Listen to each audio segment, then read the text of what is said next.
வாங்க சூப்பரான சுரக்காய் சாம்பார் வச்சிடலாம். 200 கிராம் துவரம்பருப்பு குக்கரில் சேர்த்துடலாம். கழுவிட்டு 2 பச்சை மிளகாய், 100 கிராம் அளவு சின்ன வெங்காயம், அரை ஸ்பூன் சீரகம், 3 தக்காளி. இது புளி சேர்க்க போகிறதில்ல. 3 தக்காளி பெரிய பழமாக, மஞ்சள் சேர்த்துடலாம்.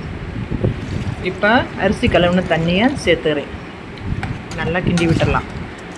கிண்டி விட்டுட்டு குக்கர் விசில் போட்டுடலாம். 2 விசில் போட்டுடலாம்.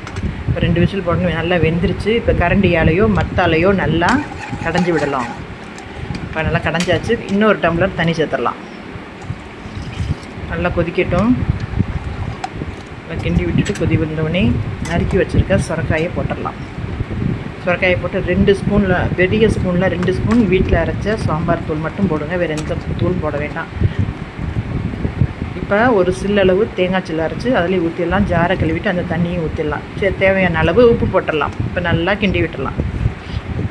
நல்லா கொதித்து வரட்டும், முறையில் அடங்கட்டும். இப்போ தாளிப்பு சட்டியில் நல்லெண்ணெய் ஊற்றிட்டு கடுகு பருப்பு, 1/4 ஸ்பூன் அளவுக்கு வெந்தயம் சேர்த்துடலாம். ஒரு சின்ன வெங்காயம், 2 வரமிளகா, கருவேப்பிலை போட்டு பொன்னிறமாக பொரிச்செடுக்கலாம். பொரிச்சிட்டு கொதிச்சுக்கிட்டு இருக்க சாம்பாரை தூக்கி இதில் ஊற்ற வேண்டியது தான். சூப்பரான சாம்பார் ரெடி. 2 கொதி வந்தோடனே ஸ்டவ் ஆஃப் பண்ணிடலாம். இப்போ நல்லா கிண்டி விட்டுடலாம்.